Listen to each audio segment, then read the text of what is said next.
Salut, ici Maxime Johnson, Mobile World Congress de Barcelone, avec un appareil qui est très intéressant. C'est le Asus Padphone qu'on a présenté à quelques reprises jusqu'à maintenant, mais là, ici, pour la première fois, on a un modèle avec les caractéristiques finales et un modèle fonctionnel entre les mains à essayer.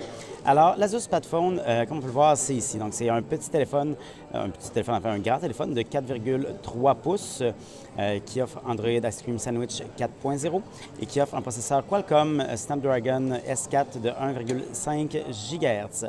C'est aussi un appareil donc, qui offre 1 gigaoctet de mémoire vive et une capacité de 16, 32 ou 64 gigaoctets.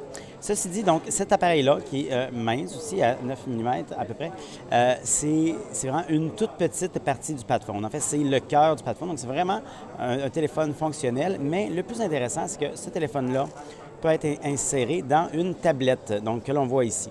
Alors, la tablette, ici, qui est un écran de 10,1 pouces, on peut le voir derrière, on a un petit boîtier ici où on peut mettre le Padphone. Présentement, je ne pourrais pas l'ouvrir malheureusement, mais donc dans ce boîtier-là, j'ai un autre Padphone qui permet de transformer vraiment donc cet écran-là, qui est tout simplement en fait un simple écran tactile avec une pile, une batterie dedans.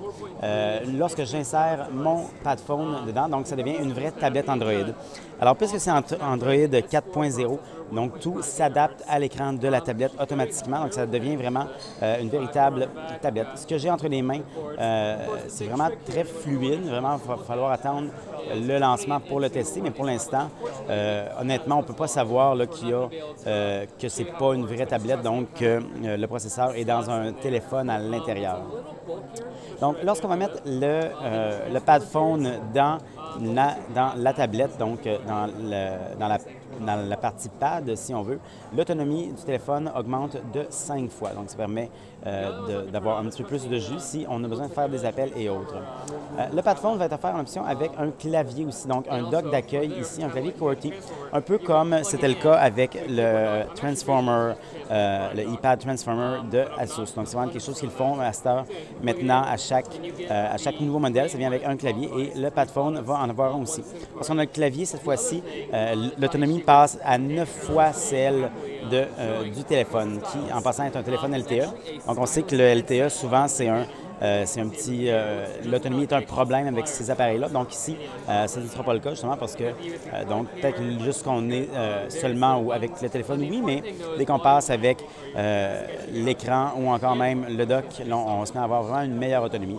Maintenant, une autre chose qui a été dévoilée aujourd'hui au Mobile World Congress, c'est le stylet ici. Donc, c'est vraiment un nouveau stylet qui n'avait pas été présenté jusqu'à maintenant, qui permet vraiment de prendre des notes, donc de faire des dessins avec la tablette, tout simplement, comme c'est généralement le cas. On a aussi des boutons. Ceci dit, c'est vraiment un stylet qui est beaucoup plus original. C'est un stylet qui est aussi un headset, donc vraiment une oreillette Bluetooth. Alors, si, admettons, mon téléphone ici est dans ma tablette et je reçois un appel, c'est possible, parce qu'en fait, comme on peut voir ici, j'ai l'option téléphone. Donc, si je veux passer un appel ou encore si je reçois un appel avec ma tablette, donc je peux recevoir cet appel-là par mon stylet. Donc, j'ai un microphone d'intégrer là-dessus. J'ai un petit écouteur aussi d'intégrer. Et donc, le stylet permet de s'en servir, dans le fond, comme téléphone et de ne pas avoir à démonter sa tablette dès qu'on reçoit un appel ou dès qu'on veut en passer un. Donc ça, c'est vraiment un bel ajout. On ne sait pas encore si le stylet va être offert systématiquement avec le Padphone, ça reste à voir. Donc, le prix non plus n'a pas été annoncé de l'appareil, mais la date, oui, donc ça devrait être lancé au mois d'avril 2012. Souvent, par exemple, avec Asus, les produits sont lancés, mais ils sont difficiles d'accès pendant les premiers mois, donc ça pourrait être le cas ici aussi. Donc, je ne peux pas vous garantir que vous allez être capable de vous équiper du Padphone dès le mois d'avril au Canada, mais ça devrait prendre un petit peu de temps après ça. Donc, il reste à voir aussi maintenant si ça va être offert directement aux consommateurs avec un prix probablement très cher ou encore par des opérateurs. On sait qu'Asus n'a pas lancé beaucoup de téléphones au Canada. Ils ont peut-être le Asus Garmin il y a quelques temps avec Vidéotron, mais peut-être ça pourrait changer là, avec cet appareil-là. Pour avoir plus d'informations sur l'Asus Padphone, je vous invite à consulter mon site web maximjohnson.com/techno.